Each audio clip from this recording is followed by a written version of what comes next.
Hello, everyone. Hello. Good evening. Welcome. How good is this? Special episode. It's a long time coming, isn't it? Is it ever? It feels like we've been forever since we've done a Hearns at Home show. Thankfully, actually, because that means we haven't been in lockdown. So that's been we've got a good 6 months actually since we did the last one. I think so. And yeah, the way that the shop was today, I'm glad we didn't do one. Wow. Super busy. Been super busy, and yeah, lots of people around, so it's really nice. Yes, welcome to everybody for watching. So yeah, welcome everyone. Episode 107. So yeah, 107. Absolutely. Let's see, Anthony. And welcome back, Nick. It's probably been a good 5 or 6 episodes, Nick, since you've, I don't know, maybe even more. Probably even more. Must be even 10 almost, isn't it? Because you did the 100th episode without me, so it must be close to 10 episodes since I've been live last time. Wow! Welcome back. How's the holiday treating you? The holiday's treating me great, actually. So I've been around the world for a good 2 months now, 2.5 or so. Yep. So things have been really good fun. So for those that haven't seen me on the live, I'm still around doing some work around the world, actually. So at the moment, I'm in the Middle East in Dubai. So doing a few things here. We're working on some very interesting projects. Probably too soon to actually say much, but there's a few products that we are working on. So exciting things to come. There'll be some good videos also to come in the near future. Oh yes, looking forward to all of those. Actually, I can't wait to see your videos. Absolutely, same. So for now, we're still fine tuning. We're still breaking cars. Shall we show what we broke? Why not? What did you break? I don't think I've got anything broken. Oh, Nick does. Okay. All right, guys. So in the last little while, I've been playing with this. What is it? Let's see if anyone can guess what this. This may be the car of the day, actually. A car of the day. Car of the day. Yes. Excellent idea. Let's put a big screen. Here we go. All right, guys. So I've been playing with this in the sand. So let's see if anyone can guess what car this may be, and we can bring it up a bit later on. All right. It's not an octane. It's not an octane, but it's similar enough. Enough. It's similar enough to an octane.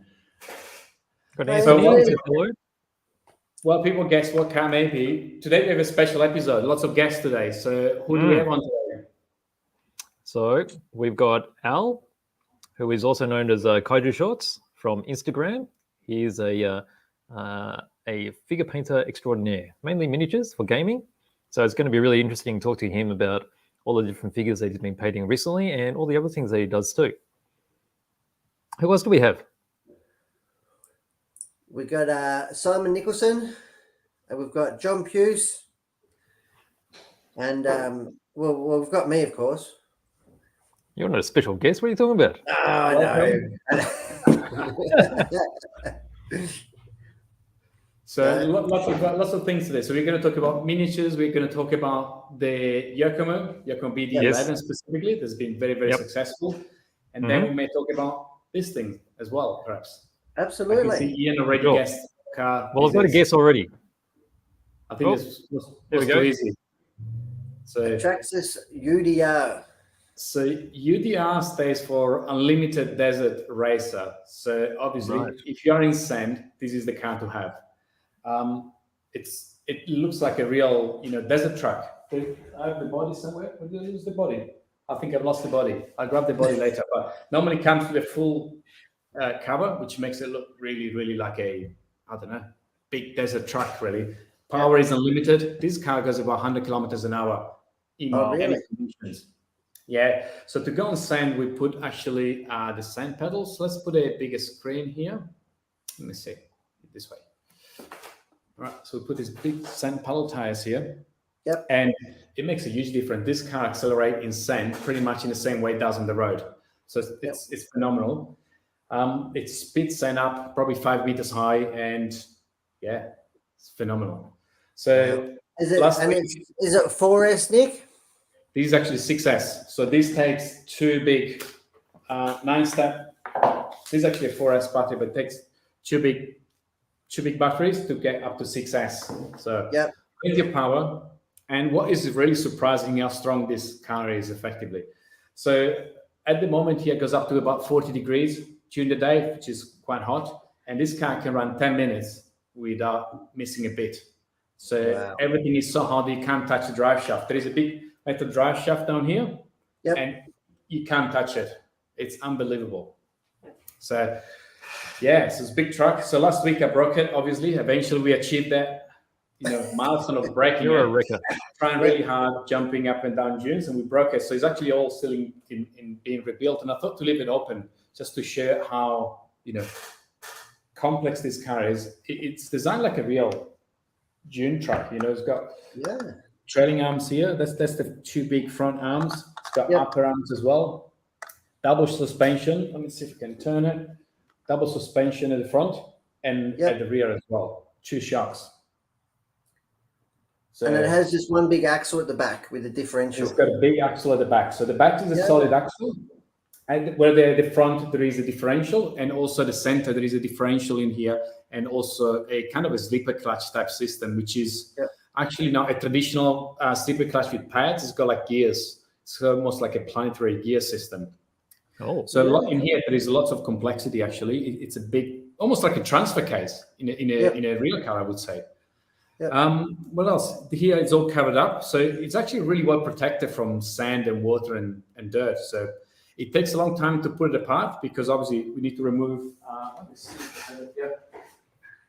The stick cover here that pretty much covers everything up. See? Oh, the big skid So plate. once this goes on, then is everything covered? You put your battery in there, and it's really very sealed. So I couldn't really get much sand inside, actually. Actually, that's not true. There was even sand inside. But, sand is sand. Okay, now there is sand on my desk too. And the most important thing I learned is that when you go on sand, you must close the tires. So if you have tires with the little holes, all tires do come with a hole inside. Of course. Okay, so you must close that. Otherwise, they get absolutely full of sand and they weight, 2 kilos. Just blow the tires apart and wreck the inserts. Absolutely. So, a bit of a learning curve, but it's been really good fun. So some videos will come very, very soon on this car, actually. So that's really cool. Interesting. Nice. I'm excited to see. I'm super excited to see. Absolutely. So let me put this away. Yep. Shall we start calling the first guest in? I think so. So our first guest is Al, who's also known as Kaiju Shorts on Instagram. So I'll pop up the link in a moment in the comments there. Now, Al is a painter of a lot of miniatures, and he's also built a lot of other models too, mainly figures, which are really interesting. You'll probably see them in just a moment. So here we go. Let's bring on Al. Here he is. Hello, Al. Welcome, everyone. How's everyone? Everyone, yeah, we're good. good. Yeah, we're good. I'm just going to post up. So I was just explaining that your Kaiju Shorts on Instagram. Yeah. And I'm going to paste up here. Here's your link on the comments. So if you'd like to see more of Al's work, just pop over to his Instagram and you'll be able to see all the work that he's been doing so far. I've been seeing a lot of armies getting put together, but I can see a lot of figures behind you there too. Yes. There's the kaiju figures on that side, sorry. And behind me is all the Warhammer stuff that I'm collecting at the moment. Part of my local gaming club, we're doing we're calling it an escalation league. So we started the year with a new army, and then every month we kind of we hold each other accountable and commit to a couple of units or a certain amount of points to paint. And just to, because the joke with miniature painting is that you just have an army of gray. It's just plastic. No one ever gets around to it. But, we use the power of guilt to kind of get us across the line. And we've all just been going a bit nuts with it. So, yeah, it's been a lot of fun. Cool. That's really cool. Yeah. And what's your latest piece there, Al? Have you got a latest piece that you can show us or hold up, or something that you're particularly proud of? Yeah. So I've got a couple of things. I'm collecting a demon army at the moment, and they're not the best to play, but they're a whole lot of fun to paint and put together. So I've got these two Oh, they're huge. people, Wow. these are actually like these are greater demons or demon princes, so they're actually pretty big, but Wow. they're both the same demon faction. So I've decided to paint this guy. They're the more aggressive guys, very, very angry fellows. So I've decided to kind of do a reverse dry brush on here. So instead of starting from a dark color and just building up to something really light, I started light and then built up through oranges, reds, and eventually like browns and little bits of black and brass, just to give it a bit of a molten effect. And because I liked doing the technique and kind of I can get a bunch of these guys out really quickly without paying much attention. I did the other half of it, very similar process, but just through blues up through whites as well. This guy in particular is the old metal model as well, so he has to be pinned. I've got the vice that I bought from you guys at the start of the year has just been an absolute savior for me this year.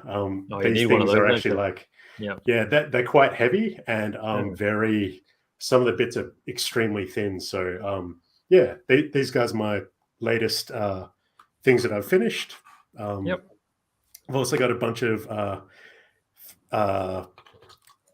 little plastic guys from little rat men from a fantasy football game that you can play. So is he holding a football now? He's holding like a gridiron ball. So it's meant to be like a Games Workshop parody of the NFL. They all they got some teachings from a god named Nuffle, which is meant to be the NFL. And so they've put all of their races, like these are the Skaven, they're the rat people. You can get the zombie team, the Viking team. One of my friends plays a halfling team, so they're all little tiny people. Another guy plays a Viking team, and they have a beer pig that runs onto the pitch and does some crazy things. So it's really cool. It's I like this game in particular because everything in the Warhammer world is very dark and serious, and these figures they've still got the menacing Blood Bowl, Brett. That's exactly the one I'm talking about. So they look like they've got the old school fantasy beasts, but they're like padded up like football players. So it's a lot of fun, and I've really appreciated how much the plastic miniatures have just started to really lift their game in texture and detail. It's been really cool because when I was first playing, there was huge flat surfaces, not much detail to kind of play with, and my particular painting style, I rely on the detail of the model quite a bit. So when it comes to big flat surfaces, everyone goes for wet blending or nice shades, but because I'm colorblind, blending is really hard for me because I can't tell where each color stops or starts or that kind of thing. So I rely on the edges of models to do my highlighting that way. So the texture, you really need that I guess surface texture for helping you do the washes and the dry brushing across the tips. Yeah, exactly. So dry brushing is my favorite thing in the world, pretty much. It's my go-to technique, and a lot of the new models or some of the resin prints you can get. I've got one here that's particularly crazy looking. So here's a 3D print. It's pretty crazy. So this is also a huge one as well. So the Blood Bowl figure, this is about your average miniature size. So it's a big print, but the amount of detail that people get out in these in the resin prints, it's just fantastic for someone like me. So a lot of slow, careful dry brushing can really pay off for me. And if I make a mistake, it's just black wash, and it's like liquid talent, we call it. It just makes it look amazing. There's absolutely nothing wrong with it. I think there's some of the I guess the elitists that have called dry brushing an old technique. You shouldn't use it anymore. but Mm-hmm. I mean, it's one of the oldest techniques, and there's absolutely nothing wrong with it. Yeah. It does help you bring out a lot of detail on all the high points on a model, and I think it's a fantastic skill for everyone to have and use. And you see how you've done a really good job too. Yeah, I think the old techniques. I never really understood the idea of when people said, "Oh, it's an old technique." You move on, start doing like glazing and non-metallic metal, and I was thinking like it's a technique. It's not like a phone that you need to upgrade. It's a skill that you have that you can keep using. So yeah, it's really strange. I still do just I don't know what you'd call non-metallic metal, just metal, I guess. I use my metallics quite a bit still and play around with it, just because with something like Warhammer, I collect the big armies, they're horde armies. So whereas a regular army might take 60 models to a game, mine's probably more on the side of 100. So speed is also a factor there as well. So if someone wants to spend a week on a single model, that is amazing. I admire that patience, that skill, and that dedication. But if I need to crank out twice as many, I'm gonna use what's there and use what I have. So yeah. And how long does it take you to do a miniature roughly? Depending on what it is, I'll try and get squad out maybe in an evening, 4 to 5 hours. If I've got my planning done and I just go like, here's all my paints, here's my wet palette, and I know I'm going to do this color, then this color, and then this color, and go through it. I can get it really systematic, like it's a factory line. With these little Blood Bowl guys, they caught me out because I thought I'd be able to dry brush them because they're rat men. I thought, okay, I'll just do black and then brown, maybe something a little lighter just for all the fur. But if you can see it up closely, that's the only bit of fur on the model because he's covered in all the NFL gear. So he's got the padding, his helmet, he's got his cheeky weapons there as well. So these ones are going to take me like maybe the same amount of time, but just for one. So I can't do my little sneaky cheats, unfortunately, but they're still a lot of fun. So I mean, one of the things I want to ask with miniature painters was why is chain such an important thing? Because I've got some chain here, and in the shop we can't get enough chain. I mean, this Cromlink one is really, really. Actually, I should pull it out because it's really bling. I mean, I could use this as jewelry, I think. Yeah. I mean, but it looks really cool. Yeah, I mean, apart from the jewelry use, that they're used in most settings as well. So they kind of apply to the futuristic games where the really chaotic apocalyptic guys have got like chains with heads or severed body parts coming off it. But even in the fantasy setting, chains were still around. Like giants drag their victims around with chains, and people just hit people with chains. So that they're used quite a bit, especially in scenery as well. It's just a really versatile thing, and that's cool. They're around everywhere. Yeah, I might have to keep this stuff. I think I'm starting to like it. Maybe you can make some jewelry for Coon. Looks good on you. How bad is it? Yeah, no, it's cool. I mean, I couldn't really understand it until I started playing around with it how cool this stuff really is. I mean, I really like it. I mean, apart from a lot of the even from a texture point of view, if you're looking to make a base and you're looking to get an interesting texture, or if there's a sculptor who's just making things out of putty, a lot of people. I watched someone sculpt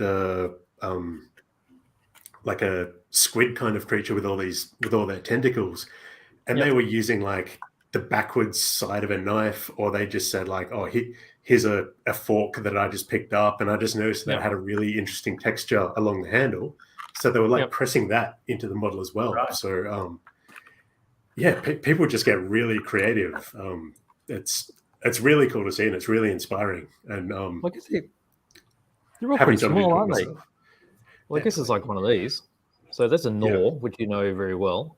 And for a little figure, I mean, it's got a lot of character to it. So much detail. Yeah.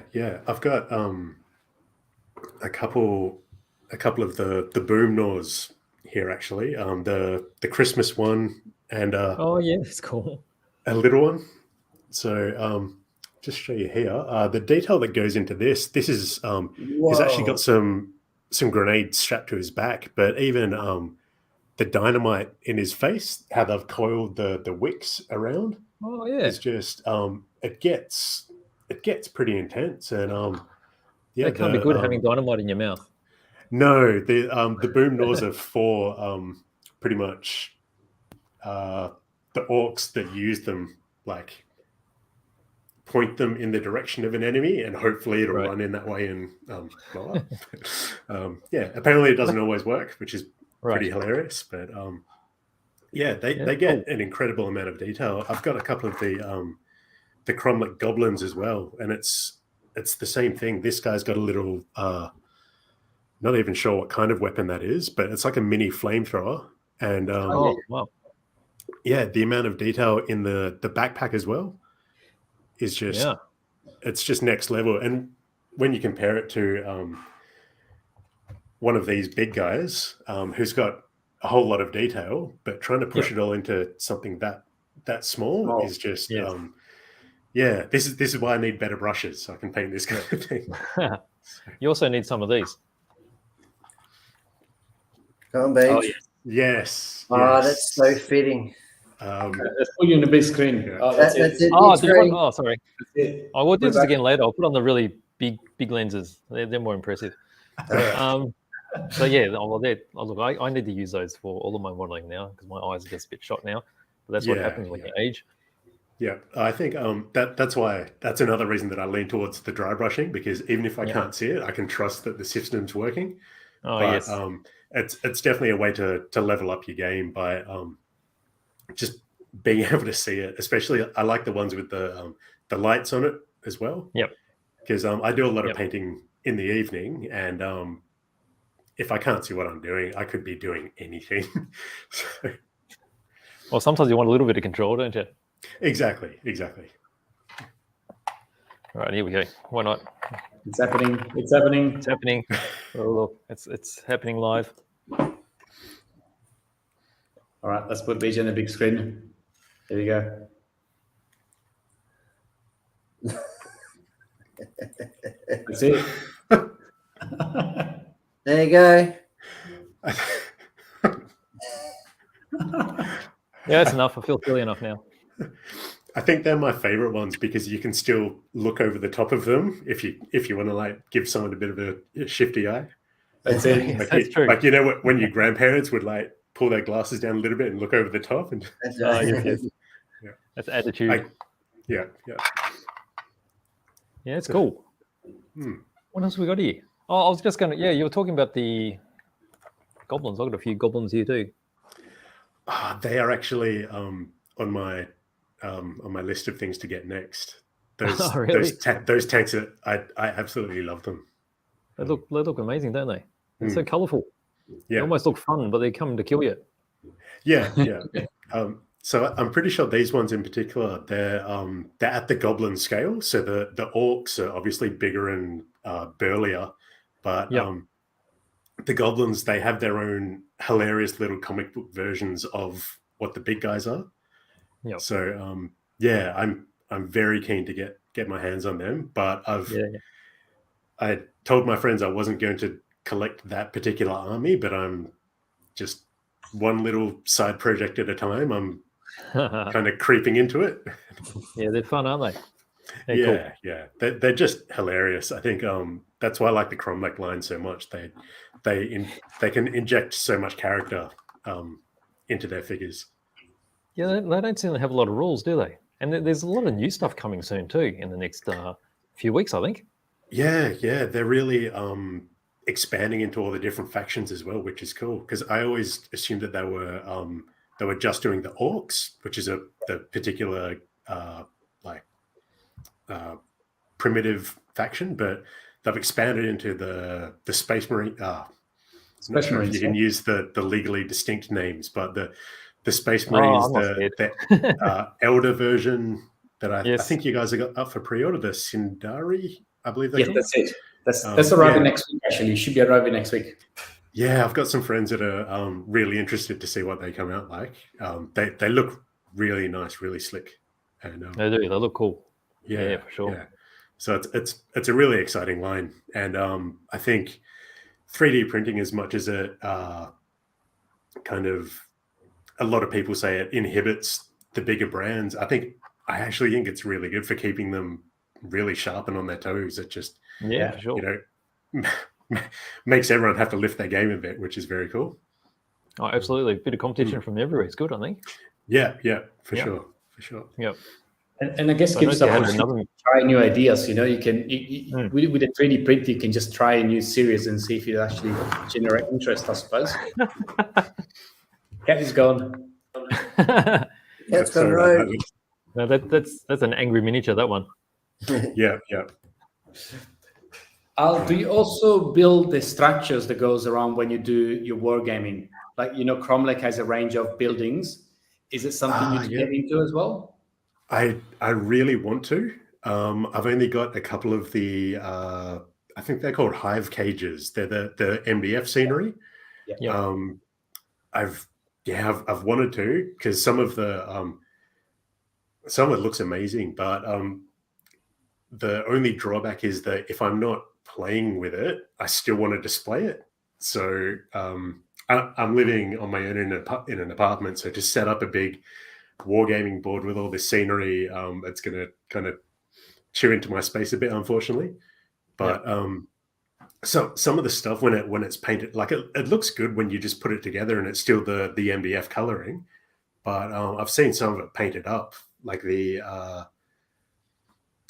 Hive City looks amazing. There's another one, can't quite remember what it's called. It's like the monoliths and the obelisks with all the energy parts coming out of it. It just looks incredible. Yeah. I like the cathedral myself. So the cathedral is it's huge. Yeah. Is that the one how it's its own piece? Like it's got the cathedral at the back and it's got the walls around the side and the courtyard? Yeah, I think that's it. Yeah. It looks amazing, but my paycheck only covers so far with this kind of thing, unfortunately. So yeah, fair enough. Yeah, good stuff. Brilliant. Yeah. Now I think we're up to, it's 8:30 at the moment, so I think we're just running out of time.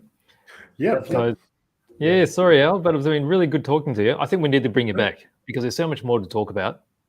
I could go on for way too long, unfortunately. But thank you very much for having me back.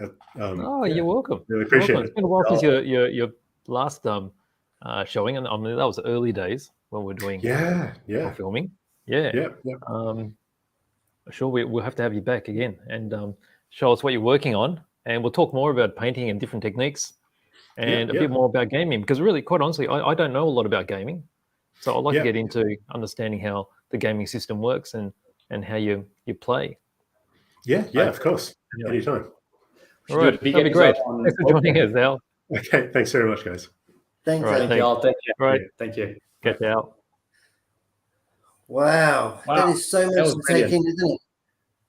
It's really eye-opening because it is honestly like art. I just can't imagine doing something like that in 4 or 5 hours. Like, it's like painting body shots. Remember we were talking the other day that you need to do all the whites and all the blacks and all the greens.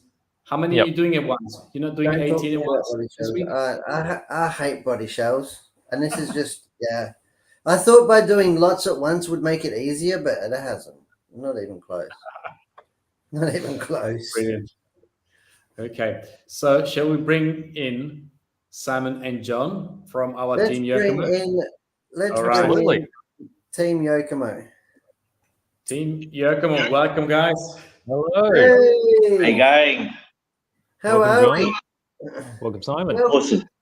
Well, Thank you very much. I'm loving the big background you got there, John. That looks awesome. Yeah, the wife's loving the living room at the moment as well. So I got cars everywhere. It's the RC racer's dream, isn't it? That's pretty cool, isn't it? And I see Yeah. Simon's got a stash. Yeah. Simon's got a stash going on there. Welcome, Simon. Cheers. Thank you. So Simon has got a full shop sitting there by the look of I it. know, right? I don't even have one. I'm jealous. We were just talking today with Simon about I suppose a bit of a rundown of what happened. Was it last week or the week before, the New South Wales state titles? And it was really the first time the BD11, the Yokomo BD11 1/10 touring car hit the track in Australia at a major race. I mean, it had only been in the country a week prior to that anyway. Yeah, that's right. Yeah, we just got it and built it up. Didn't really have any testing with it, and basically chucked it on the track. And yeah, just straight away, it showed good potential, had very good speed, and yeah, it's going to be really good going forward with the next events for sure. Yeah, yeah. And what was I suppose it's got such a unique design features and departures from the BD10 and the predecessors in that it's really got that the carbon arms and the pivot ball suspension now. Yeah, so obviously like the new stuff on the car, we've got, like you said, the full carbon suspension arms. Also new in the whole industry of RC is the active rear top deck. So you've probably seen the pictures of it, but in the very rear of the car here, it's mounted on a pin with O-rings, and this flexes independent of the bulkhead. So the top deck can flex on that and pivot on that.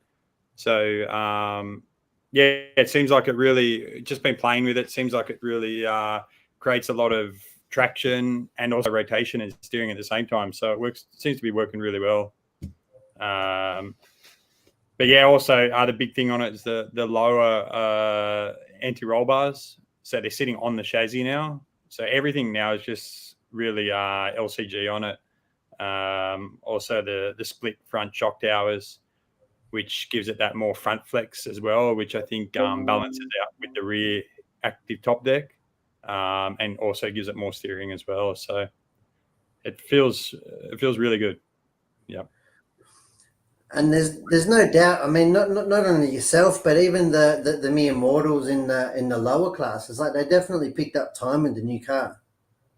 Yeah, for sure. Everyone that's chucked it on the track straight away, they went faster than the BD10. They said, "Wow, this feels great." Everything that the BD10 was lacking before, like the BD10 was a great car. Obviously, it won a lot of races, but this has just taken it to the next step.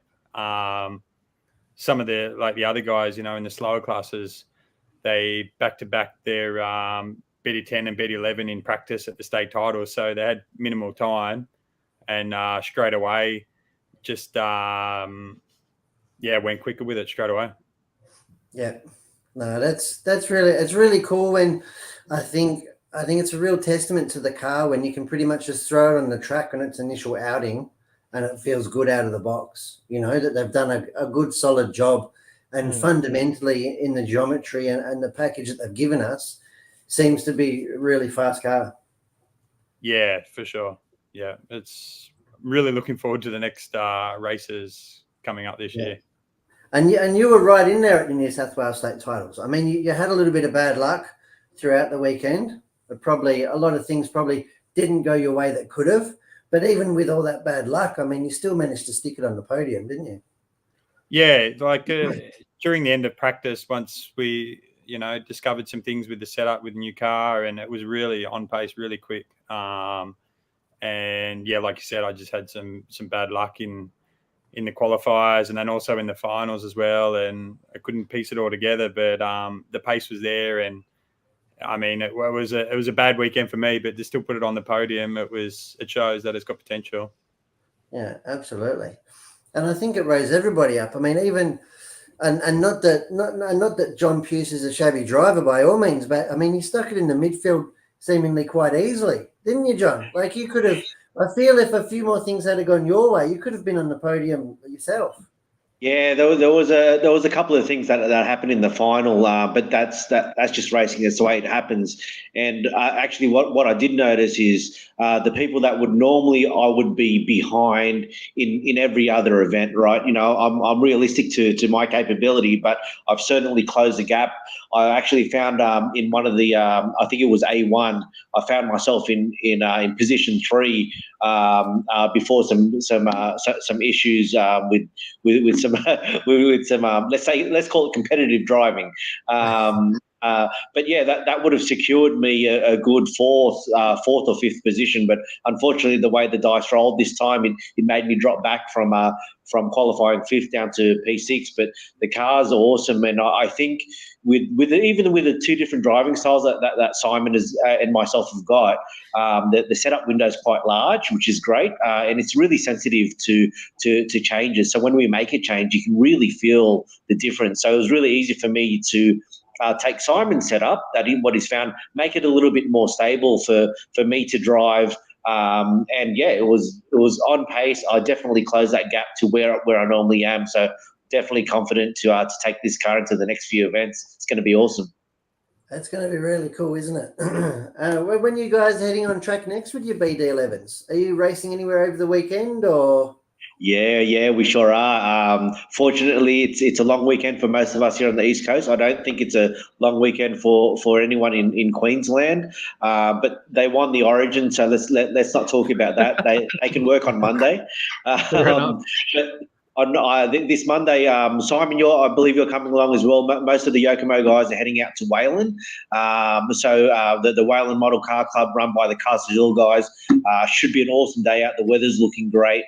I'm actually going to take both these cars, the little BD11, and as you know, Christian's been driving the big Hearns bodies up, the hot bodies RGT8E, and it's I'm finally going to be able to drive it on the track, which is awesome.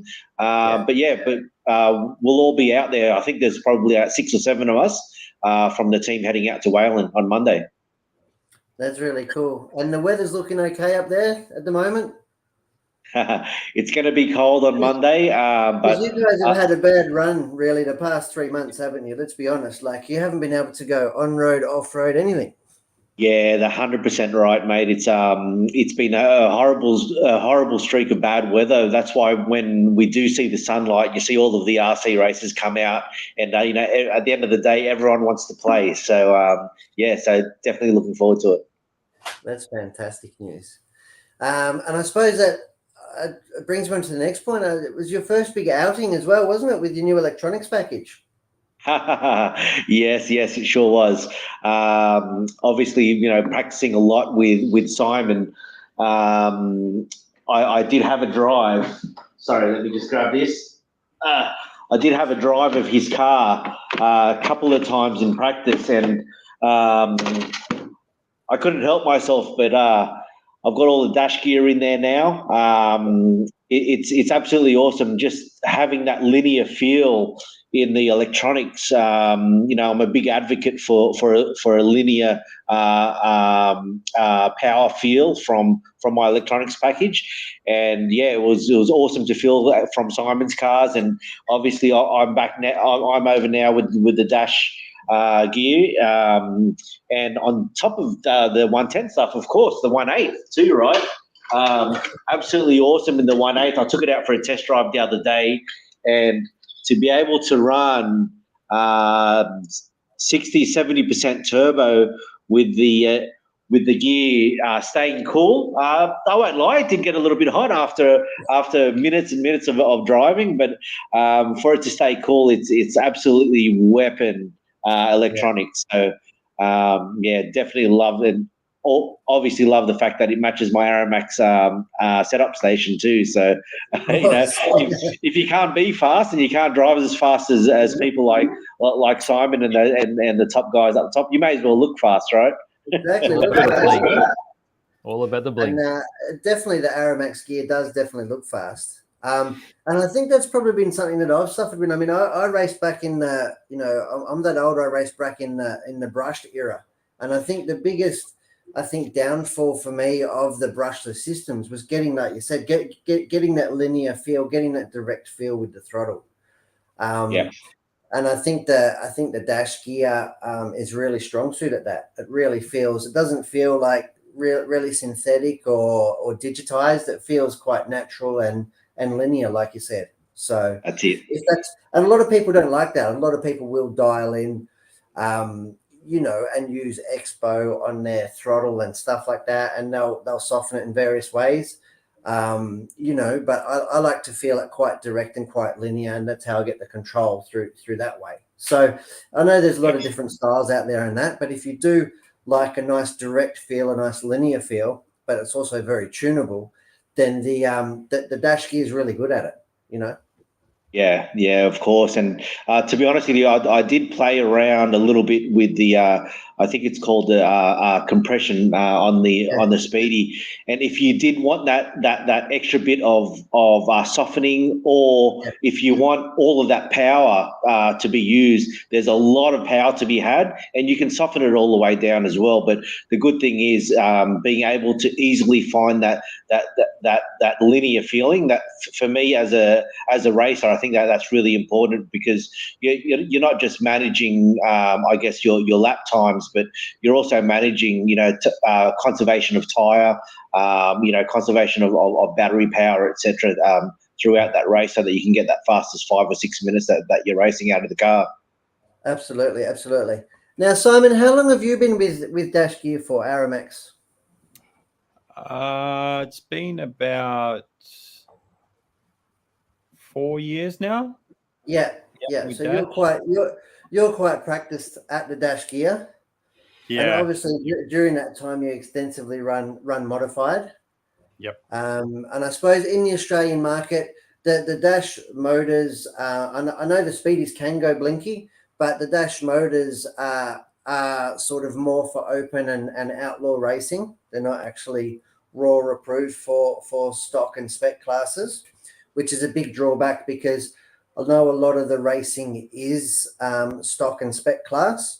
That said, I feel lately, the last 6 months, that modified is really sort of starting to gather a bit of momentum, both in off-road and on-road. I mean, 1/10 off-road is really going gangbusters with modified, which is really cool to see modified racing.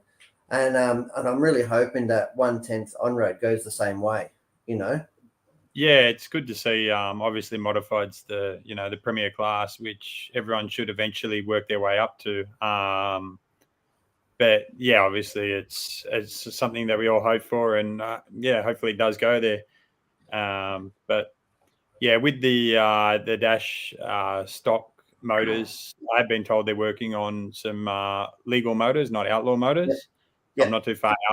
I'm not too sure how far that is away, but hopefully that'll come through and they'll be well sought after, and hopefully a lot of people will use it. Well, for nothing else, they'll definitely be the best looking motors in the paddock, Yeah, for sure. You're going to have a great looking 2mm arrow, your hex wrench. You're going to have a nice wheel wrench, your nice setup station. You may as well have a nice motor and speed in there too.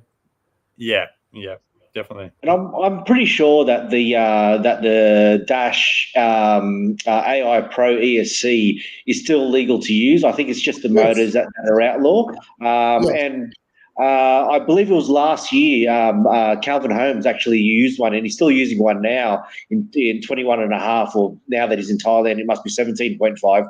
And from what I've heard, all reports are it's got an amazing amount of punch for whatever motor that you do decide to hook up to it. Yeah, absolutely. Yeah, and the Speedies are they're super neat. They're quite reliable. They don't have any bulky switches on them. They're really easy to calibrate, and the program box that you plug into it is very reliable and straightforward. Yeah. How neat does that look? There's one I prepared earlier. Look at that. Very nice. That's very nice. So moving forward with the BD11, I suppose, guys, what you're going at testing on Monday. what's the program looking like? What sort of areas might you be looking to explore setup wise? I think. Sorry, go ahead, Simon. Yeah, just we've got a fairly good base setup now, I believe. It's very close to what Yannick was using, actually, that just won the ETS round with it. So it's good to see that setup can work on multiple different tracks, different tires, everything like that. So now it's just coming down to more just fine tuning and working closely with the other guys as well, just to fine tune it for their driving style. So everyone's happy, you know. I believe that's what Yokomo in Australia does well with old Hearns team. You know, we work together, we help each other to get everyone's cars how they like it specifically. And yeah, it shouldn't need too much, to be honest. Like John said before, the setup window's very big, so it'll be only small changes. That's fantastic. And I think you touched on a great point there, Simon, that the Hearns racing team, it doesn't matter like whether it's BD10, BD11 or whatever, you guys up there are just working so well together, and people are wanting to join the team no matter what you're running. You know what I mean? They just want to be part of the team. They want to be working with you guys. It's really good to see. We got Brett Wilson on watching. I know he's a big part of the team. Yeah, it's good. It's good to see. That's like when most people come over to Yokomo, you know, they say, yeah, it's amazing. Like, that's what we want. We want teamwork. We want, you know, to sit in a group when we go to races, work together, help each other. You know, there's no I in Yokomo. Yeah, and I suppose, and that's why we've got we've got Matthew Jenkins down here in Victoria to come on as our Victorian sort of on-road crew chief. So hoping that we can, and with our interaction with getting behind Bendigo, which is looking to be one of the strongest on-road clubs in Victoria, looking that we can really build up the brand that is the Hearns Racing and get out there and do racing. So whether we're racing BD11s or whether we're racing, you know, Tamiya trucks, whatever it is, we're out there, we're helping each other, we're having fun. That's it. And to be honest with you, on the Sydney side, I know we've got a lot of drivers here in Sydney, but we do spread the load. You know, we've got Christian in 13.5, Brett in 21. We've got the RC Car Brothers, the Clark is running 13 as well as modified. So it's great feedback as a team from different driving styles that we love to share with everyone, and we love to get everyone's input. So yeah, it's been an honour to working with all of these guys, you know, obviously as well as Simon, and just bouncing ideas off each other in pit lane. And to be honest with you, it doesn't even really matter what car or what brand that people drive. You know, you're more than welcome. Anyone's more than welcome to come over and ask us, you know, for some input. It obviously helps if we're driving the same car, but the general mechanics of a car are much the same. So we're always happy to help. Doesn't matter what brand it is. Yeah. But at the end of the day, they'll end up going home with a BD11. Keep it simple. That's right. Keep it simple, guys. All right. So what else? What other news have we got? Do you guys up there tell us about the GTE? Tell us more about that, because I haven't seen that since Nick tried to send it to nuclear orbit at the velodrome. Yeah.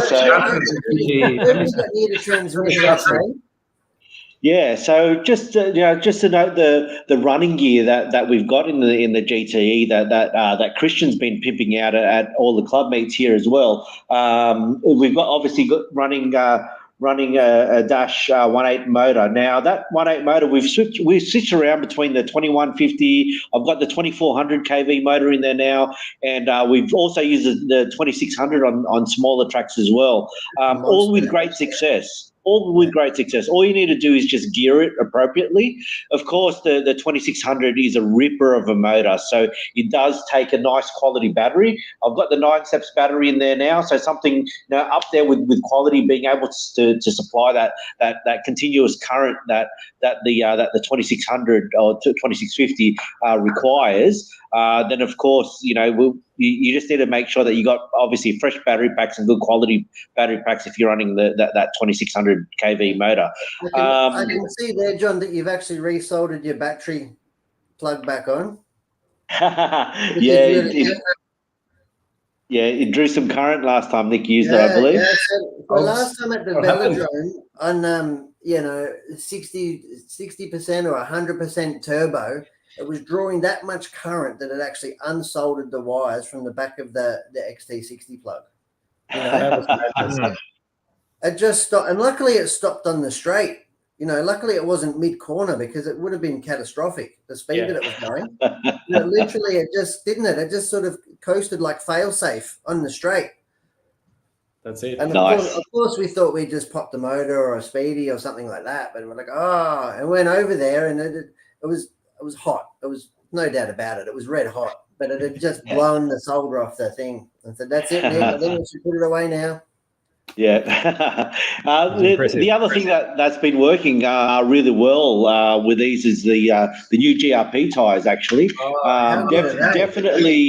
definitely a lot faster than the old GRPs. Absolutely great. I took it for a whip the other day at Wayland, just in open practice. And you can really feel them dig in. The compound just seems to work a lot better. We used to use the treaded compound, which came on a little bit faster and gripped a little bit faster than the slick. But now, to be honest with you, the slick works straight off the bat. I'll be driving the new GRPs and probably the S2 slick this Monday. Absolutely awesome. Definitely a lot faster than the old GRP set. So, awesome. And John, also there's different rims now. There are kind of stiffer rims. Is that correct? Yeah, that's right. So we did have the black previously that we were using. In summer, we found that the black was actually flexing. After a 5-6 minute run, the black was getting really soft because of the track temperature and obviously the temperature that the tire generates. We'd have them on the warmers as well. So everything just added to heat, and we got a lot of flex out of the rim, which were the black rim. Now we've got the white rims, which are a lot harder. We've actually got both rims now, but I just like especially on a sunny day, most of us are outdoors when we're RCing, and the white rim just seems to be a little bit more consistent throughout the whole run, where you find the black rim a little bit better in the first 1 or 2 laps and starts, giving away a little bit of traction towards the end. You find that the white rim outdoors in the heat is probably a little bit better to hold its shape a little bit more and give you that consistent traction. That's fantastic. So what you're finding is that you're actually preferring the slick now as opposed to the treaded. Yeah, for Wayland. I've only done a few laps with this car at Wayland, and definitely prefer the slick over the treaded. The treaded does come on a little bit faster than the slick, but if you prep your wheels right, the great thing about the slick is it lasts a lot longer. Whereas with the treaded, you get 10, 15 runs out of it, which is great out of a tire, mind you. But the slick, call me a little bit tight, but the slick, I find I get about 25, 30 runs out of the slick. So it's a really, really good tire to have and healthy on the pocket. That's right. And at $60 to $70, whatever they are, a set, like for the full front and rear, it's actually quite cheap. It's like it's cheaper than 10 scale stuff. You know what I mean? Yeah. When you do the maths compared to how many runs you get out of the 10th scale, the GT is definitely it's not just a car that you can run and run. It's it takes minimal setup, to be honest with you. I think we set up the car once at the start of the year, and we've been driving it since.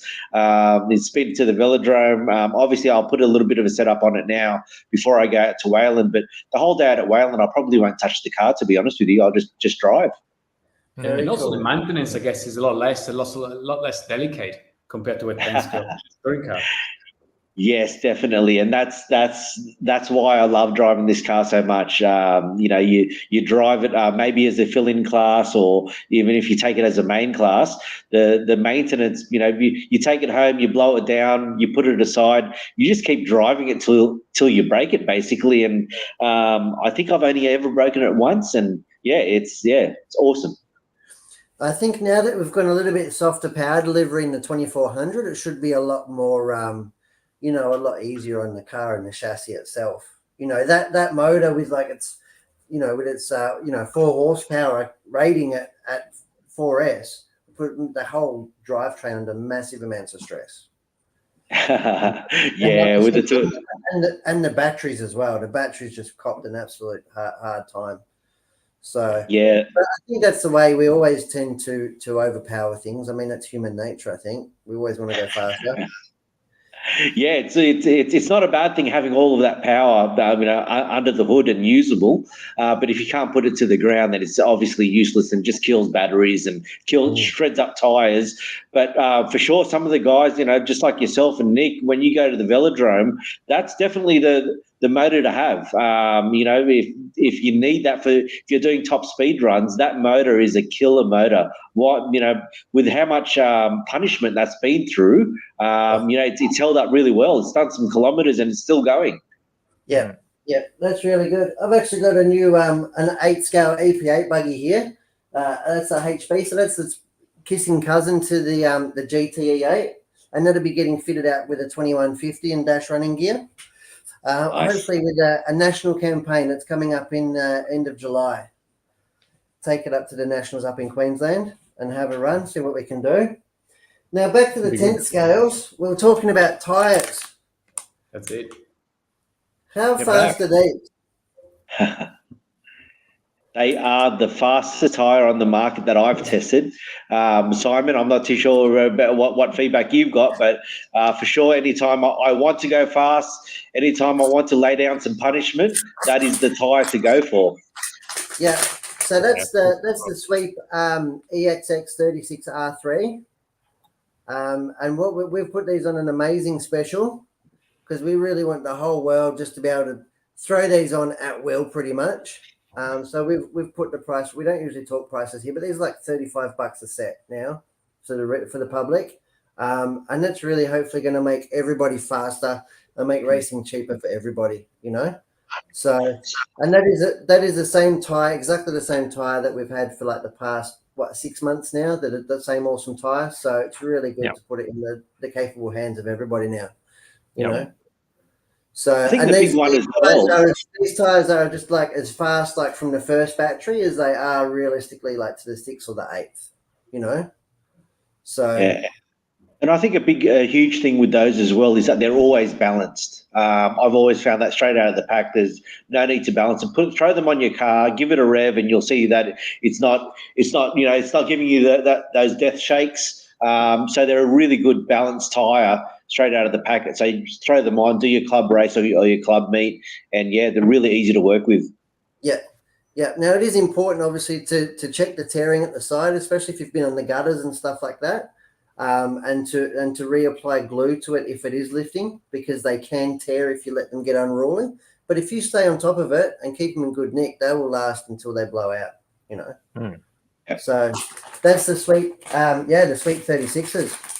I'd just like to remind all our viewers that if anyone has any questions for any of the guys here, like Simon or John, please put them up on the comment section and we'll get them answered for you. We'll pass them on. I actually think that the heckling's been rather light on, and I think you guys have got away with it really, really lightly so far. So just one question then. If anybody wants to throw some curly ones at them, please do. We actually had a question just before.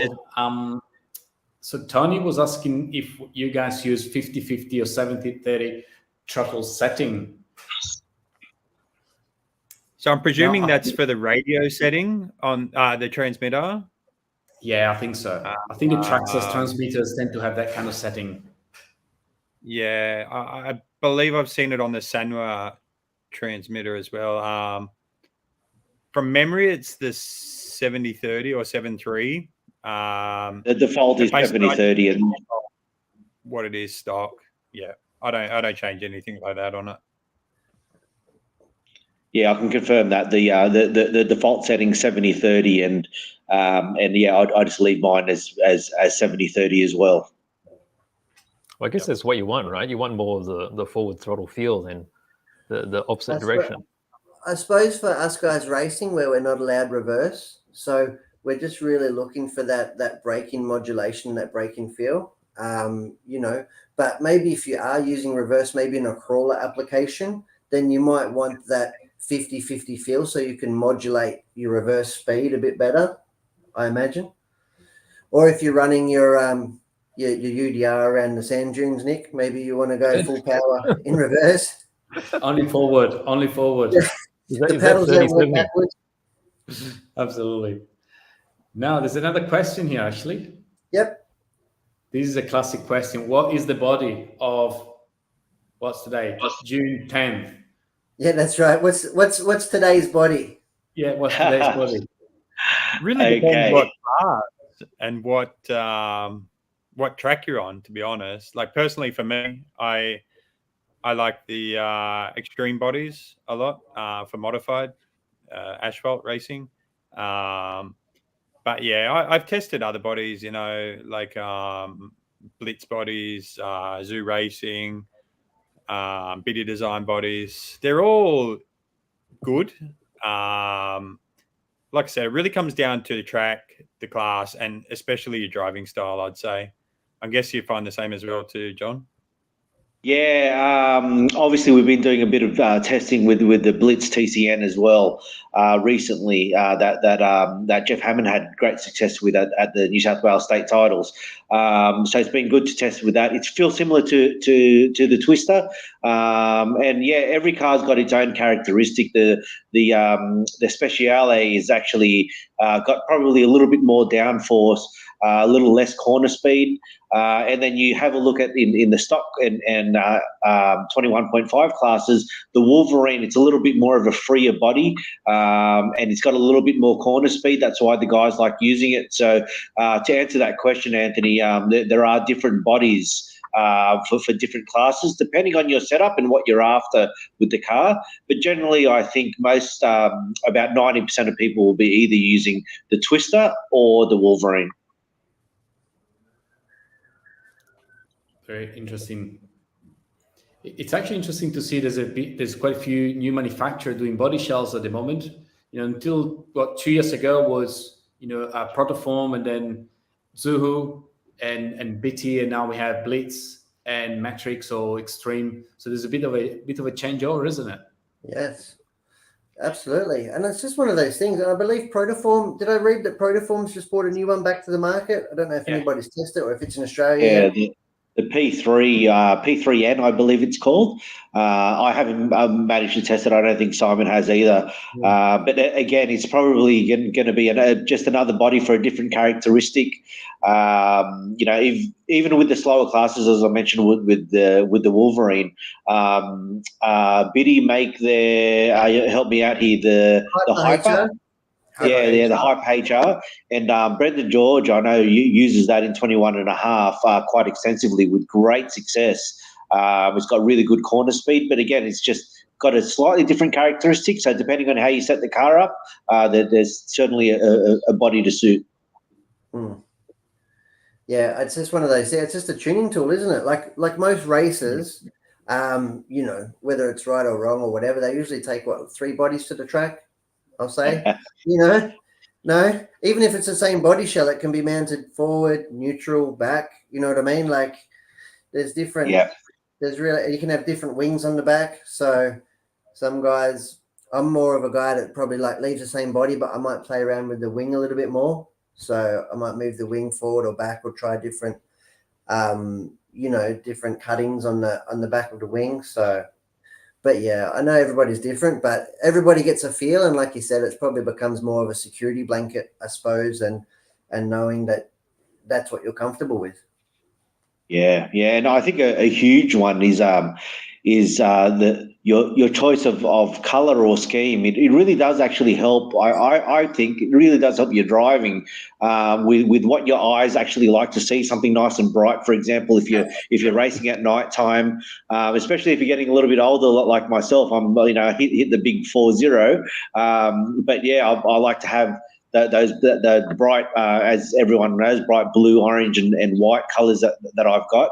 But yeah, it's from color of your paint to, as you said, Brett, with forward positioning of your wing or forward positioning of the body, it all actually adds up, and you should be considering that when you are racing.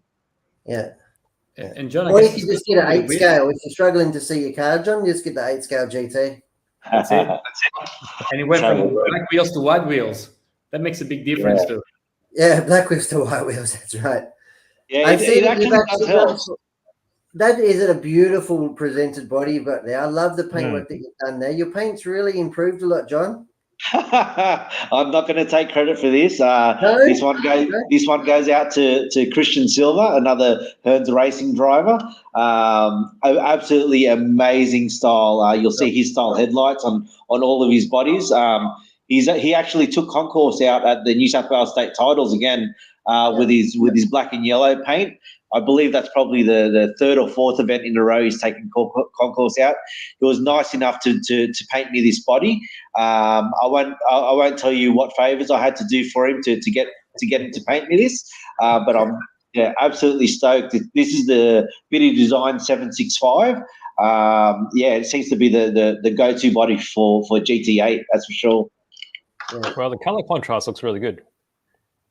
Yeah, thank you. I see that, and Simo there, he's got a real factory body. He's got looks like he's got the white rattle can with a bit of, is it a J-spec body wrap, I want to say? Let's go fast. Yeah, it is. Yeah. That's what So all the personally, factory I like to keep the bodies as light as possible. It makes a big difference, especially modified.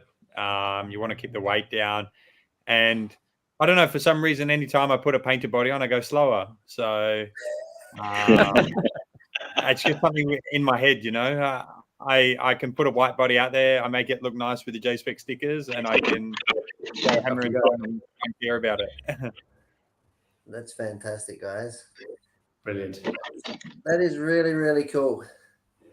Well, talking of painting, I mean, I've got some 9 steps goodies here. We've gone into painting very nice. What have we got here, Beach?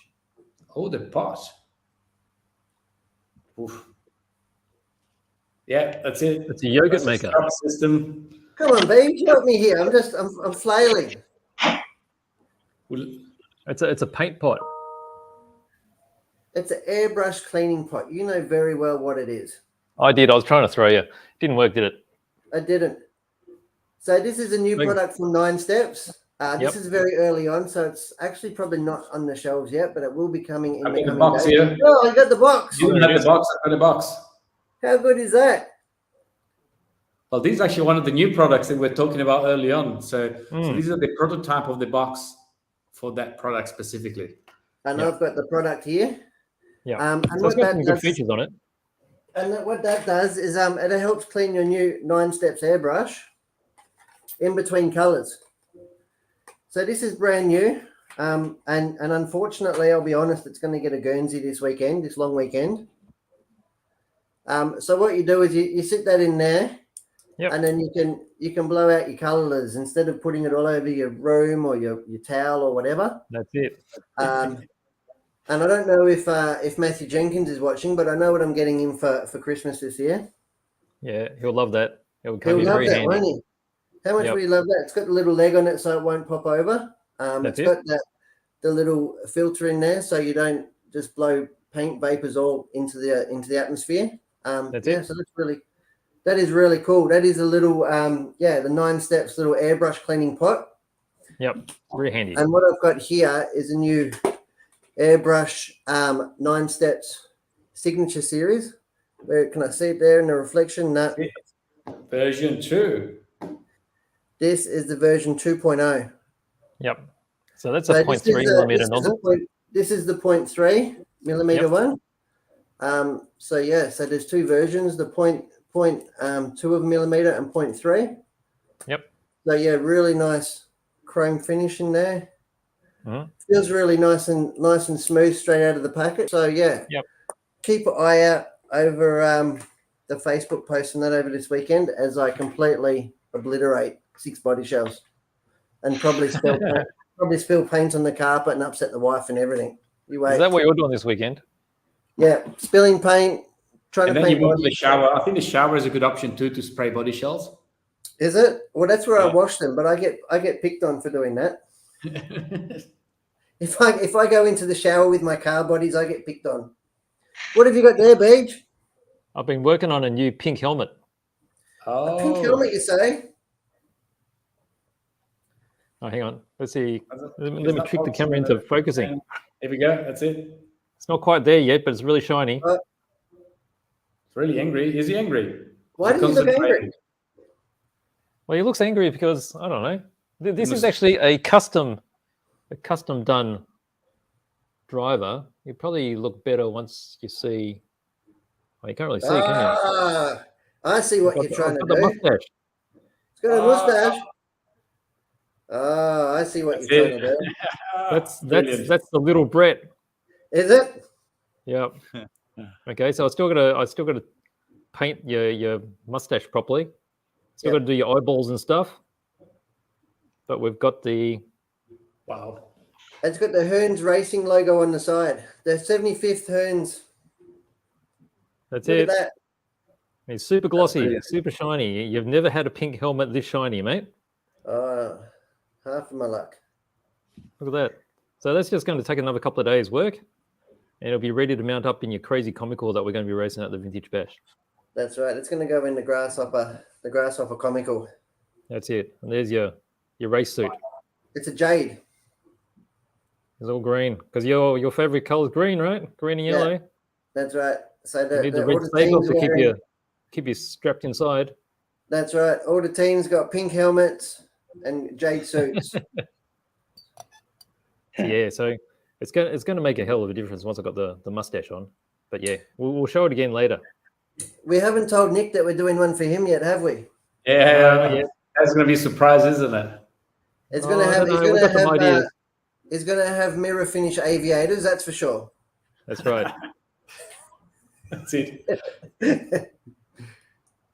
That's yeah, really that's cool. what we're doing. How many hours of work yet, BJ, on that one? I haven't counted. I've been going really slow. A lot. Okay. There's a little bit every night, I guess. Like I'll touch it now and again, and then I'll put it back. But yeah, so we're going to do that. We're going to do the wood finish steering wheel as well. What else we're doing? Yeah, I guess that's about it. All right. Well, I think we could say goodbye to the Yokomo guys if you Yes. want, and then we can get on with some more modelling stuff. What do you reckon? Can do. John's, Thanks very much. John's probably got to go off and do some nappies. Yes. Correct. And Simon's Correct, probably going to Simon. go Simon's probably going to go start setting his ride height, get ready to do a bit of a track session on Sunday. Yeah, get it all ready to go. That is fantastic, mate. Thank you very much, guys, for coming online tonight. Good stuff. It's been a big help, and I can't reiterate enough that the help that both John is really helping with the Hearns Racing team and outfit in New South Wales and Australia wide, and Simon as well, really giving us some great results and really flying the flag for Yokomo. You guys are doing a stellar job, and I really look forward to. I suppose I won't get to catch up with you guys until November. We've got the 1/10th Nationals up in Canberra. So yeah, I'll be really looking forward to coming up and having a run, and I just have to borrow somebody's car. We'll definitely be there. There you go. Do the freshie. Already coming. Grab it. I got one over here as well if you want. Nick, just send Brett the invoice. I wouldn't. The third thing is I wouldn't do it justice. I couldn't do it justice. I'd bring disrepute to the brand. I'm sure you can hold your own. I just want to come up and say g'day and meet you guys, and hang out and see what's going on up there. So it's really cool. Now that we can start racing and start traveling, obviously they tried to shove all the races in before we got locked down again. And let's see if we can all reconvene in November. Yeah, for sure. Brilliant. Fantastic, guys. Nice. Thank you again for coming. Thanks for Thanks for coming, joining us. guys. Thanks for See you, having me. John. guys Susanna. Thank you. Thank you. Wow. Wow. That was brilliant. Oh. The intensity in these guys, huh? Absolutely. That's I just dedication. can't. That's what I mean. I can't go racing with those guys. Shit. Right. Why not? No? Why Just not? passion. Have a lot of passion. Have it ooze out of you. You'll be right. I'll just be the tire source applicator. I'll just be with the TDK with my little thing here. Can I give you TDK? Can I give you TDK? That'll be it. That's it. Can you make a pink helmet for this guy as well? Oh, you want a pink helmet? Yeah, we can do that. They're almost the same size. Now it's probably a bit bigger, but a pink helmet for this guy would be really good. Oh, well, pink helmets are going to be all around the world. That's it. Wow. That is fantastic. Well, those boys, they've just gone so well. The BD11 has been so good for us and for Yokomo. You know, the cars just smashed it straight out of the box. You know, big evolution. It was always in trepidation that we were really worried about them taking a car to this big event. Luckily, we had Matt Jenkins who quickly put one together on a Saturday night. I'm sure it was 3 a.m. before it was done. And he took it out to the track and said, boys, the car's good. Like, they're going to love it. So, you know, give a little bit of feedback to the team. And sure enough, they went out and they were fast. So that's really good. Yep, for sure. Absolutely. All right. So what else have we been working on? What have you got back there, Beach? What do you mean? I haven't got anything. How's that Alpha going? Yeah, how's Hey? it? Where's the pig tank? I can't see the pig tank. You want to see the pig? I haven't got the pig tank here. I can go grab it. Does everyone know what a pig tank is? No? We haven't seen a pig tank for a while, since at least the last Hearns at home, I would say. Well, it's going to be ready for the Model Expo. Is this when we can talk about the Model Expo? I was going to say, actually, that we should touch on the Model Expo. We are going to be there roving. Are you? Yep. Me and BJ are going to be there roving. Unfortunately, I probably don't know too many people in the model space, so I'll be shoving camera in their face. And the rat. You're going to be cameraman. Yeah. That's a pig tank. See all the little piggies? Tank is that? Do you call it pig tank or pink tank? No, pig, because the pigs are riding it. So these pigs, they're little piggies. It's a pig army. What do you mean? What are the hands up? What are you talking about? So this is actually designed by Miyazaki, who is part of Studio Ghibli. So it's a bit of artwork. A lot of the animation, like some of the figures that I've done before, are all been designed by him. And this is one of those tanks that he designed. So this has actually got all those little piggies in there too. Where are they? Up there. So my idea was I was going to build this and actually make extra piggies. So it's actually not just this group of guys, but bigger. And make a little diorama. But obviously there's not enough time to get this finished. There's always I don't know if there's enough time to get anything finished, really. Oh, come on, Beige. But what have you done? Your cameras went black. Have you run out of battery? Hey? 4K. You ran out of battery on your camera. It was just maybe. time to show No, it can't be because it's plugged into the wall. Well, your 4K's cooked it. Turn it off and put it back on. Maybe overheating. I'm pushing all these buttons now. I don't know what I'm doing. That's my trick. What's your trick? No, turn it off and turn it on, then walk away. Yeah, that's it. I don't know. Hey, Nick, while he's gone, I know we've done a lot of RC stuff, but you actually haven't seen this because you haven't been in the studio. No. I've been working on, not this body shell. You've seen this body shell before. This brand new E819 RS. Ooh, fully Have a look built. at how shiny it is. That is not going to be shiny for too long, is it? Myself and Simon Healy have been toiling away. And I don't know if the viewers have been catching the videos that we've done. So they would have seen the video that we did of the YZ2 DTM3 behind me. Yeah. So that was 5 episodes. We've just shot the 5th episode of this one. And I've brought it home on the weekend to get the radio gear fitted and soldered up. Because nobody wants to watch that on camera. You know what I mean? So I'll get it all wired up and get the servo fitted, and then we'll get it back in for episode 6, where we'll do the calibration, the setup, and show people some really cool features of the 10PX and the Futaba CB700 servo going in there. So it's got some new wireless features and stuff for that radio and servo. So yeah, so keep an eye out for the build of myself and Simon Healy on the HB Racing E819 RS. Yeah, that's been really cool. There is a playlist on YouTube with all the videos. I think we published up to number 3, I think now. Isn't Yeah. it? I think so. Here he is. Hello. This is actually the other camera now. Which Have other you camera? run out of battery? No. I hit the button on the ATM, I think. And I don't know what I'm doing.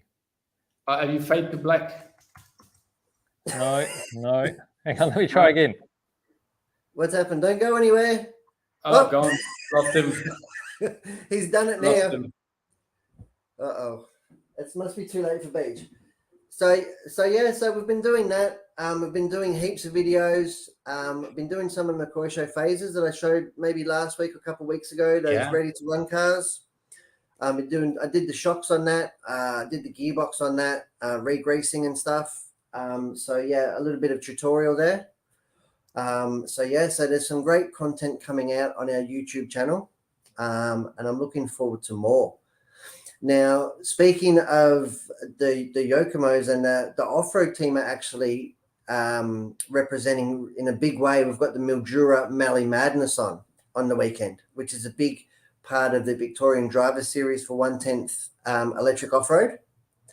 So we've got most of our team up there. We've got the Heelys. Everybody. I can't list everybody, but yeah, everybody's up there having fun. So it's a fair hike. Fingers crossed that they get a bit of sunshine. I did see some footage of the cars on track today. I didn't have time to put it up to Facebook yet. I'm hoping to get some up either later tonight or tomorrow. We'll put some footage up and see how the team's going. But yeah, finishing off that DTM, the YZ2 DTM 3.1 and putting it on track, it is phenomenal. It is really, really good. So I know the guys up there will love their cars. And again, out of the box, the car just works. So It does. Absolutely. Yeah, Yokomo's doing really good, really well, really good stuff for us. Definitely. So it's all on YouTube. So if you haven't seen yet, we have a YouTube channel and there's quite a few playlists now. So there's a playlist for the DTM 3.1, which is probably 5 or 6 episodes, right? 6 episodes. 6 episodes, and they should all be there now. So then there is the E819, the episode 3, but I think the episode 5 has been already filmed and should be live next couple of weeks. So once a week we put out an episode, I think. So yeah, well, I'm going to actually give all those who like the Hearns Hobbies Racing page on Facebook, I'm going to be giving them links to watch it from there. Yes. So it's not going to be premiered to the world, so to speak, but people who follow and like our page there will have access and will be able to click on the links to watch it as a preview before it actually comes out as a premiere. Absolutely. I'm just trying to see if I can get onto the playlist. I can put a link.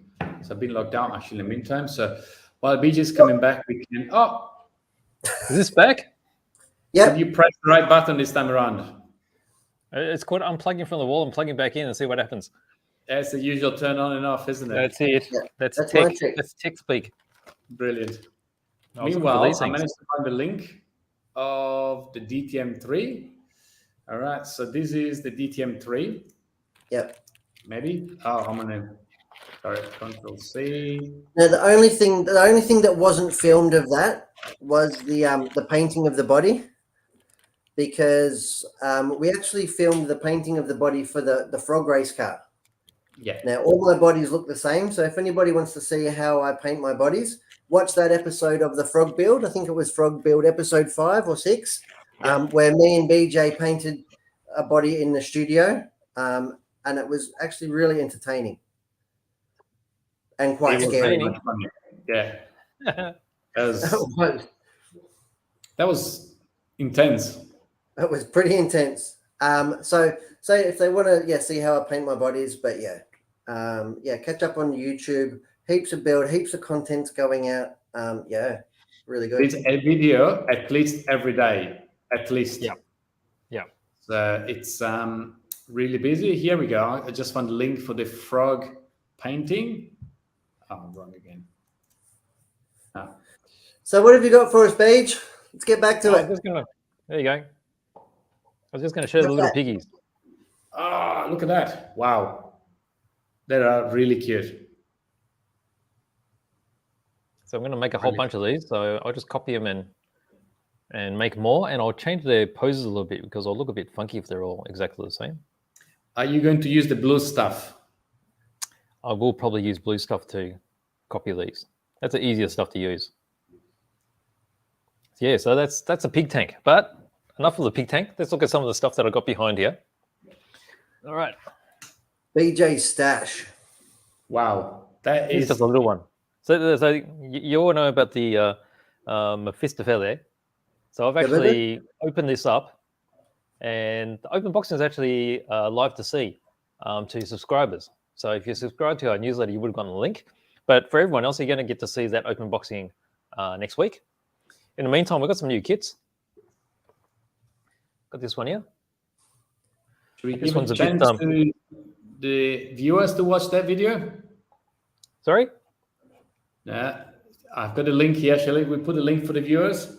Oh, why not? If the viewers are here, they might as well have a look. A bit of a special peek. So this is a Pilatus. This is from Sova M. Very low production special these. So this one, there's only 450 of these made worldwide. So I was going to open it up, but I don't think I should. These are all plastic wrapped. No, So they're a bit Sova M special is, to open up, mate. hey? I think they're a bit want me to open special up? to open up. It's too special. But it's a nice, unusual aircraft. This is from the Czech Republic. They make some really nice, interesting aircraft. They came in with the last lot of Czech and Polish and also Swedish kits that we got in last week. Something a bit different. It's pretty interesting. Now, apart from that, we got quite a few different cars that arrived, and these are all from Fujimi. Spoon Racing. That's very you, BJ. That's very me. Yeah. Why isn't this focusing? Oh, there we go. Too close. Spoon Racing. So this is definitely very my era. Okay, so I mean, I used to have a Honda CRX. This is pretty much the same era as that. So if you look at these kits, so the Fujimi do some really basic sort of kits. I guess this is what you would consider one of their sort of basic range. They're what you call a curbside model. So you got the body of the car, you've got interior detail, and then a little bit of underneath the chassis. Nothing really opens up on them. But they still have decent detail to make them look interesting. So there's a lot of Japanese, I guess you call them rice burners or JDM type cars. And apart from that, we've got some of the F1 cars. Now I have had some of the rarer Fujimi F1 cars that we got in just around about Grand Prix time. And there's some of these similar kits to these with additional parts like photo etch parts. But these particular ones are the standard kits. And these are 1/20th scale. So they're very similar to the Tamiya type F1 kits. And you see the outlines of all the sprues in the background there. So there's a lot of parts. And as you can see, there's individual suspension components and there's engine components too, because these are designed so the cowlings actually come off. And to give you some sort of idea, that's just the front end cockpit part. And here's your separate body parts. Okay, so this part's going to lift off and you'll be able to see all the engine components underneath. So these are really complicated, very highly detailed kits. And this is the FW14B. This is the, what was it? Was that the championship winning car of Mansell? Is that, I was going to say, I think that's a Mansell car. Yep. So it's got the red 5, right? So 1992. And then we get into another famous car. We get into the McLaren MP45. So the 45 center one in this one or Prost? It's got the number 1 on it because he would have gotten the number 1 with the MP44 the previous year. And this one's a little bit different because it's got the higher intake on the back. And again, this is like really quite complicated. You got a whole bunch of chrome parts for exhausts and radiators. There are all the suspension arms. You see how spindly they are. So you need to take a lot of care when you're building this It's probably easier to see. This is just a whole sprue just for the engine. Okay, you got your air intake there. And then we've got the monocoque. Not sure if you can actually see that for the cockpit. No, it was all carbon fiber. And then along with this, we've got some classics too, which I think are probably more elegant than these. I mean, these are from our particular era, but you get to the Ferrari 126 CK. Classic. Super sleek. Now, who would have been driving this? I would have to Google that. This is a Jules Villeneuve. Ah, It's a good old Villeneuve. Lots of chrome parts. I mean, it's just such a nice body shape. I don't know if you can actually see, but there's gratings on the side that are really, really fine. I right. think I can tweak the camera. Can you see those? Now you can definitely see now. Yeah. They actually go all the way through. Super fine. But really nice kit. So these have just come in the last week. And I think that's pretty much it. That's all I've got here with plastic kits. The only other thing There's I lots wanted of to other Fujimi cars that we received, actually. There's probably, Right. I don't know, 30 or 40 different Fujimi cars. So there's a big selection of that product range at the moment, which is quite nice. Yes. We haven't Yes, had them it's for But some time. it's very important to let people know, though, that although the range is vast, it's like only one of each. So Yes, if it's that's it. something that you see that you want, grab it, because Yeah. that may never come again, and it's only one of them. It's not like we've got 10s or 6s, or it's like one of everything. Yeah. It's all There's about the so many variety at the model kits moment. made. So Yeah, there's too many model kits made. So we normally get one, maybe two sometime, Yeah. and just keep rotating them because it's beautiful to have the full range effectively over a period of time. And so for that reason, it's always one, maybe two, depends really. That's right. yeah. Oh, we've got a question here from Kaiju Shorts. Yes, I was going back to that one. He was asking about your pink tank. So Let me put you in a big screen. Here we go. So it's not actually textured. It's quite smooth. So if you want to cast texture on it, you could actually add that with some thin putty. What it does have is it's got some wooden plank texture across the top here, but the rest of it's quite smooth. And I think I will put some putty on it to give it some cast texture to make it look like a real sort of World War I style tank. But it's pretty cool. So it's a reasonable size. So it's meant to look like those sort of behemoth tanks that they first started making in World War I. But it's cool. That's brilliant. Good old thingy. Talking about model kits, so next weekend is Model Expo. We spoke about it a few weeks ago, and it's time now, finally. So 1 week to go. So, Beach, do you have anything ready? No, but I'm going to try. Ooh. Okay, 1 week to go. Yep. I'm dressing up as Pikachu. Super Mario, I thought. Super Mario Pikachu. But yeah, so Model Expo, if you're in the area, it starts on Friday. So there's if you want to enter, it's a Thursday night, Friday morning, starts in the afternoon for all the public. So Friday afternoon, Saturday all day, Sunday you've got the swap and sell in the morning, and then you've got I think it ends at around about 2 o'clock, and that's when they're going to start handing out the trophies. So it's going to be big, Should be 2.5, 3 years worth of models of everyone's except for mine, because I haven't really finished anything. I'm sure everyone else has built heaps. So I think it'll be a really good show, whether you're going to enter or just go to have a look. There's going to be plenty to see, I think. Absolutely. Yeah. And so that's going to be down at Sandown, which is in the Springvale area in Melbourne. Brilliant. I think we actually did a video a few weeks ago. It's on our channel. Let me see if we can actually find it, where you guys were explaining in detail of what Model Expo is, for those who don't know what Model Expo is. So let me find the link. Yep. Here we go. Just at the link. I'm going to pop it here. So here we go. Cool. Very good. What else do we have? What else do we have? I think it's like we've been going to hour 36. I don't know what you guys too, think. actually. I just realized that. It's been a very long time, a very long week. It's been a big show, isn't it? Lots of guests. That's the most guests we've ever had. It's really good to have this Zoom show because we get to Zoom people in. It's hard when we're in studio to have the people Zoom in because it's not like a level playing field. Whereas when we're all Zoomed in, it's quite good. It's quite communal. It's really cool.